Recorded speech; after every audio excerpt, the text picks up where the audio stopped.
Hello, good evening and good morning mga paps at mga moms. Ayan, at syempre po sa ngayon narito pa rin po kami ngayon sa Arizona. Ayan, kung saan tuloy-tuloy pa rin po yung aming ilang araw na pamamasyal po dito. Ayan, at ngayon nga po narito pa rin po kami ngayon sa nakakamanghang Horseshoe Bend. Ayan, na kung saan kasama din namin ang napakaraming individual family na narito.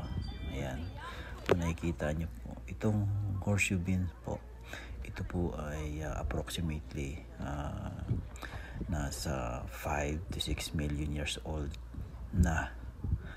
Ayon po yan sa na-search natin. At may taas po itong 4,200 feet above sea level. Kaya napakataas po nito. Ayan. At syempre po, gusto ko lang din po magpasalamat doon sa ating mga supporter po. Ayan, na palagi ang nakatambay sa ating every time na meron po tayong ina-upload na video. Ayan, maraming salamat po sa inyong suporta. Ayan. Bye for now.